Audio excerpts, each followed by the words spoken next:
Welcome back to our KSAT Q&A, and usually on Tuesdays we are joined by San Antonio Mayor Ron Nirenberg, and we are today. He joins us live via Zoom. Mr. Mayor, thank you for joining us. Yesterday, he finishes the inauguration, and then President Trump does a number of executive actions and orders. There are a lot of uncertainty about what this means for San Antonio. Specifically, he talked about ICE being deployed to a lot of cities, possible raids, things like that. Are those things on your radar as we speak right now? Well, they're always on the radar, and I'll tell you, we have little to no information, certainly no specific information about what these executive orders mean for our city, specifically related to raids. We do know where this is coming from. This is, manifesting action from all of the anti-immigrant rhetoric that's used to instill fear in communities of color. And I want to be very clear.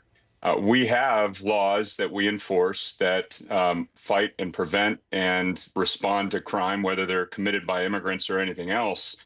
We also work with ICE on a daily basis. If there's detainers, for instance, for criminals that have crossed the border and are in our area, we honor those. We work with law enforcement on a regular basis to make sure that our community is safe. And so with respect to whatever actions are taken as a result of these new executive orders, we don't have any specific information, but we do know it's designed to cause fear. So we're making sure that people have the correct information, they know their rights, and that we are cooperating with law enforcement, but we're also making sure that people are honored with their due process. We know the Migrant Resource Center here in San Antonio, off of San Pedro, has been a huge resource. It's been utilized by thousands of people over the last few years. The Biden administration, late in his presidency, took some steps that dramatically limited the number of people crossing. Yeah. But do you have a concern that the funding for this, the Resource Center is federally funded? Are you concerned that that funding would go away under President Trump? And what happens to San Antonio if it does? Well, so first, you're right, Myra. The number of border crossings and asylum claims are down significantly, up to 90% from what we saw during the height of the surges as a result of executive orders that were placed in the summer from President Biden. So the number of people that are coming to the Migrant Resource Center has dropped off considerably. Now, I have to be very clear, and I hate repeating it over and over again, but the folks that come through the MRC are here legally. There are asylum processes under U.S. and international law. When people come and are claiming asylum, there's a legal process for that. So anybody coming to the MRC is going through that process. We don't have any authority as to who crosses or when they get to the MRC. But what we do have control over is maintaining some order and public safety. We don't want people coming to our city and just going all over the place. We want to have some order and some central processing. So that's why the Migrant Resource Center was stood up. This is as a result of lack of immigration law reform and modernization over the last 20, 30 years. We've been seeing these surges, and we've had MRCs, a couple of times under Democrat and Republican administrations. If the federal government doesn't reform immigration laws and deal with the migrant surges that way, local communities like ours have to deal with the impacts in a humane and safe manner. And that's what the MRC is all about. We have been reimbursed for the operation of the MRC. I'll tell you, if we still have to deal with the impacts of migration and we don't have federal resources to do it, we have two choices. One is we can go back to decentralized, and I would say disorderly and somewhat chaotic response that's entirely dependent on the goodwill of neighbors without any government backing. Or we can have a central place where we can maintain some order and safety in the process and treat people with some common dignity and humanity. This is a challenging situation. It's going to require countries cooperating with each other to deal with migration flows that are global. But we also are not going to lose our values as human beings, and certainly as a compassionate city. When people come to our city, we need to treat them with the common obligation of decency and humanity. And that's what we've been able to do while maintaining order, safety, and also working with law enforcement to get folks out who are convicted of violent crimes and working with them and cooperating with them to do that.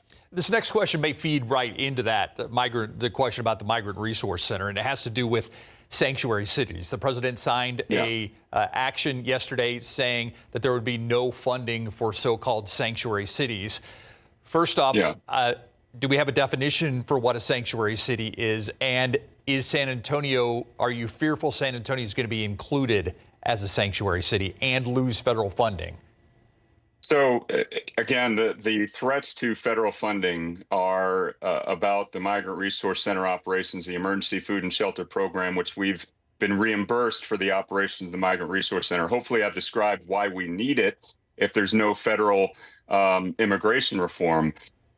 With respect to sanctuary city, there is no legal definition, common legal definition of a sanctuary city. It is political rhetoric. I will tell you, there are cities that have declared that they will not cooperate with immigration authorities, with ICE. San Antonio is not one of those cities. We have continued to follow the law. We've continued to honor detainer requests for violent criminals. We work with ICE and immigration authorities. And so San Antonio doesn't fit under the common conception of a sanctuary city. But I also tell you that San Antonio maintains its status as a compassionate community. And if federal law allows folks to migrate to our southern border using legal asylum processes, and they end up in San Antonio, we're going to treat them like they should, which is with some common decency and dignity.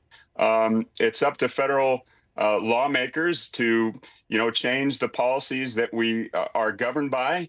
But in terms of what happens in San Antonio, we're following the law, and we're also living up to our obligation to treat people with some dignity.